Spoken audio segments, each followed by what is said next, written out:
Merci, très heureux d'être parmi vous dans cette session INFA consacrée à la prise en charge des patients cancéreux en Algérie. Ma présentation va porter, comme vous le voyez, sur la délivrance, un problème spécifique des anticancéreux en pharmacie d'officine. Alors, le point de départ généralement de ce type de communication, c'est la pathologie qui est le cancer, mais ça a été amplement traité par Dr Tabainet en termes d'enjeux sanitaires, économiques. Donc, l'autre versant de mon titre, au lieu de commencer de parler de ce sujet en parlant du cancer, on va parler de ce praticien qui est le pharmacien d'officine. Alors, le rôle du pharmacien d'officine a été revu à la hausse de manière assez importante par les organisations internationales, surtout l'Organisation mondiale de la santé. Cette dernière admet que les pharmaciens sont les professionnels de santé les plus accessibles au public, pour des raisons évidentes, pour des raisons géographiques, mais aussi pour des raisons de procédure. Au lieu de prendre rendez-vous, une consultation et accéder à un soin chez un praticien, médecin, clinicien ou thérapeute, l'accès au pharmacien est beaucoup plus facile, quel que soit l'endroit géographique dont on parle. Il constitue donc une pierre angulaire du soin primaire, de santé primaire, dans n'importe quel système de santé. Et toute expérience nationale ou internationale, elle est transposable en Algérie, étant donné que ce rôle est maintenant communément admis à l'échelle mondiale. Donc, une des missions principales du pharmacien d'officine, celui que la société attend du pharmacien d'officine, c'est la délivrance des médicaments de ville ou bien en communauté, par opposition à nos collègues qui exercent dans le milieu hospitalier. Mais cette fonction classique et néanmoins importante doit être élargie.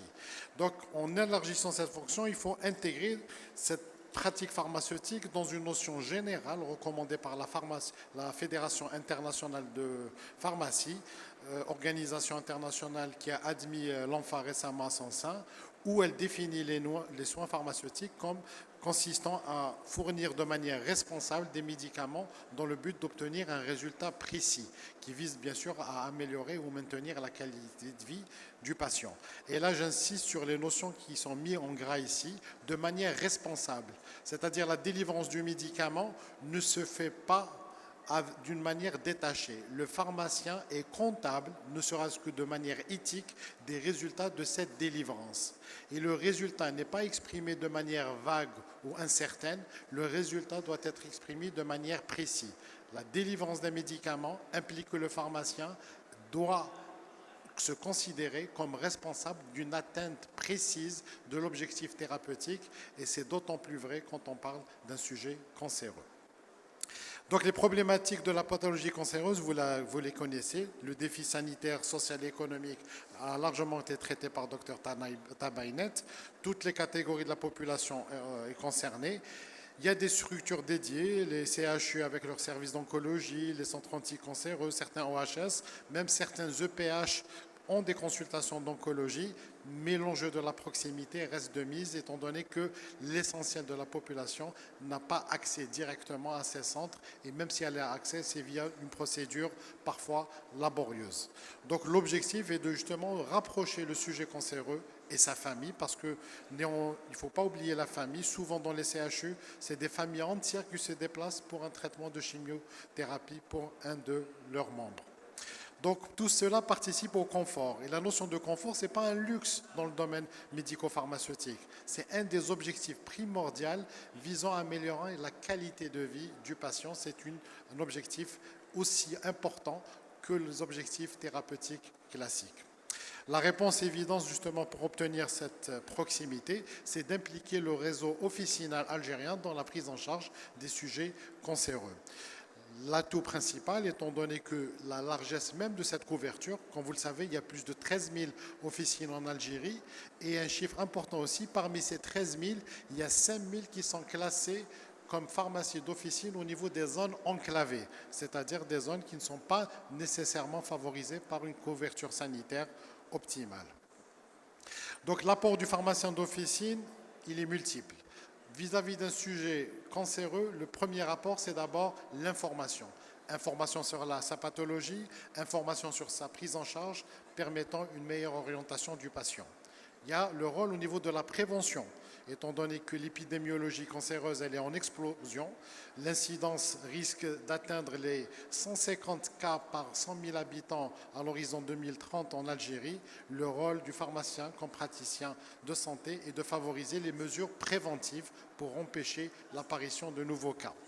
L'aide au diagnostic précoce, ça peut être une simple procédure d'orientation suite à un motif de conseil vis-à-vis d'un signe clinique particulier, la sensibilisation d'un sujet particulier avec d'une catégorie d'âge particulière avec un risque qui implique une procédure de dépistage, par exemple, jusqu'à, je ne vais pas rentrer dans les détails polémiques, il y a même des discussions au niveau mondial sur l'utilisation de kits, des dispositifs, pas de diagnostic, au moins d'orientation ou d'aide à la diagnostic au niveau des officines.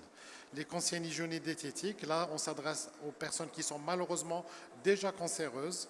Il y a des mesures qui peuvent optimiser leur prise en charge préconisée par le pharmacien d'officine, prise en charge des effets secondaires d'une chimio prise à l'hôpital ou bien d'une radiothérapie ou enfin, tout autre traitement agressif. On peut participer au niveau officinal dans la prise en charge et l'atténuation de ces effets secondaires. La pharmacovigilance, c'est un rôle que le pharmacien doit accomplir, surtout pour signaler des effets indésirables, connus ou inconnus, prévus ou inattendus de ces médicaments anticancéreux.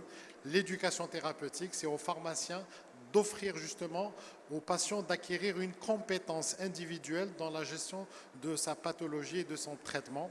Et enfin, ce qui nous intéresse aujourd'hui, la délivrance directe dans la structure officinale de médicaments anticancéreux. Alors, de quel anticancéreux on parle? Alors, ça peut être des cytostatiques. J'évite le mot cytotoxique, même au niveau officinal, éviter de l'utiliser. Ça peut avoir une connotation négative auprès des patients. Les thérapies ciblées, contrairement aux cytostatiques, ils ont des mécanismes qui ciblent directement un des mécanismes particuliers impliqués dans la genèse tumorale. Et troisième catégorie, ce qu'on appelle l'hormonothérapie, s'adresse bien entendu aux différents cancers hormonaux dépendants. Alors, tous ces médicaments, en grande majorité, sont administrés par voie orale. Bien sûr, il y a quelques exceptions non pertinentes aujourd'hui, c'est le cas du décapeptyle par exemple, mais globalement, tous les médicaments délivrés en officine concernent des anticancéreux administrés par voie orale. Donc maintenant, si on veut avoir une idée sur la répartition de chaque catégorie, c'est assez équilibré. Les cytotoxiques constituent à peu près un tiers, si je prends des chiffres français récemment, qui sont transposables au niveau international, par rapport à l'hormonothérapie, par rapport aux thérapies ciblées, beaucoup moins, 2 fois moins de molécules qui appartiennent à la classe de l'hormonothérapie, pardon. Mais globalement, il n'y a pas une prédominance des cytotoxiques comme on peut le soupçonner initialement. Dans le cadre algérien, c'est une pratique qui est assez ancienne. Même en tant qu'étudiant en pharmacie à l'époque, on avait des anticancéreux à délivrer. C'est le cas du tamoxifène, par exemple, que vous connaissez tous, en hormonothérapie. C'est une voie d'extension. Il y a de plus en plus de molécules anticancéreuses impliquées dans la délivrance officinale. Il n'y a pas une procédure réglementaire lourde pour imposer tel ou tel. À la faveur d'une révision de la nomenclature algérienne, on peut introduire d'année en année des molécules avec un statut officinal et indiqué dans la prise en charge du cancer. Actuellement, on est à 28 DCI. Je dis bien DCI. En réalité, le nombre de spécialités commerciales est beaucoup plus important et n'implique pas nécessairement des anticancéreux proprement dit, mais aussi des produits d'adjuvants, surtout les antiémétiques destinés à la gestion des vomissements chimio-induits, par exemple, tels que type endocétran, qui peuvent aussi être délivrés en officine. L'état des lieux au niveau international repose sur une littérature scientifique assez abondante qui traite de la question. Bien sûr, je ne vais pas faire un recueil exhaustif de cette littérature, mais à travers cette littérature, il y a différents modèles. Il y a même des publications qui ont traité spécifiquement comme celle-ci de 2017 sur les modèles d'intervention pharmaceutique dans la délivrance des anticancéreux. Un des modèles les plus accomplis, c'est le modèle à 3 niveaux qui implique la fourniture du médicament, la vérification avec une compétence de pharmacie clinique de la prescription et enfin une collaboration étroite de la mise en place du protocole avec nos collègues hospitaliers. Mais ça reste un modèle assez abouti, mais ce n'est pas le seul qu'on pourrait appliquer en Algérie. Maintenant, sur les effets même de cette mise en place de la procédure, il y a eu de la littérature scientifique. Cette étude de 2023 a porté sur l'évaluation de la satisfaction des patients cancéreux suite à la délivrance de leur traitement en officine. Les résultats, bon, je vais vous en parler les résultats en détail, mais globalement, ils sont positifs. Le patient en général, sur cette enquête qui a touché plus de 100 patients cancéreux souffrant de différents cancers, le score de satisfaction était assez élevé. Néanmoins, le point négatif, et là c'est important pour nous en Algérie, ils ont noté que les patients n'étaient pas toujours satisfaits de la qualité et surtout la quantité des informations délivrées par le pharmacien, comparées à celles qu'ils recevaient auprès des oncologues à l'hôpital. Il y a plusieurs pistes pour expliquer cette défaillance. Une autre publication, justement, s'est intéressée à cette défaillance, aussi de 2023, qui s'est intéressée à la population jordanienne. Et donc, une des, justement, points négatifs que vous notez ici dans la conclusion, c'est un manque, justement, de formation spécifique des pharmaciens concernant la délivrance de ces anticancéreux en officine. Et donc, le retour d'expérience de ces publications note toujours cette lacune de la formation du pharmacien lors des problèmes d'extension de la délivrance des anticancéreux en officine. C'est une problématique assez importante qui doit être prise en compte, y compris dans le contexte algérien. La loi sanitaire de 2018 favorise l'extension des activités pharmaceutiques, mais dans un article à côté adjacent, impose la formation médicale continue pour justifier et supporter cette extension. Donc, je vous donne juste un exemple. Il vient d'Australie. Alors, c'est la société pharmaceutique australienne. Donc, ce n'est pas une autorité réglementaire, ce qui est à noter, étant donné que pour les pharmaciens qui exercent dans le privé, l'obligation de formation continue relève de leur charge, contrairement aux collègues hospitaliers. Donc il y a des organisations professionnelles ou bien scientifiques, académiques qui prennent en charge justement cette formation. C'est le cas, ici vous voyez un programme de formation sur la délivrance en pharmacie de ville des anticancéreux avec 6 modules différents qui partent des principes généraux jusqu'à l'éducation thérapeutique des patients, en passant par la gestion des effets secondaires, la gestion du profil sécurité, les règles de dispensation, les protocoles d'anticancéreux, ainsi de suite, des formations en ligne de plusieurs heures par module, donc assez conséquentes quand même, et elles sont bien adaptées justement à faire acquérir à ce pharmacien d'officine la compétence recherchée. Donc en conclusion, l'importance de l'intervention pharmaceutique dans la prise en charge des cancéreux n'est plus à démontrer. Elle est recommandée par toutes les instances internationales. Il y a un défi de gestion multidisciplinaire. Le pharmacien d'officine ne peut pas offrir ce service sans collaboration avec les médecins traitants et éventuellement nos collègues hospitaliers. Le défi de la formation doit être relevé. Sans formation adéquate, on ne pourra pas atteindre une optimisation de cette pratique pharmaceutique.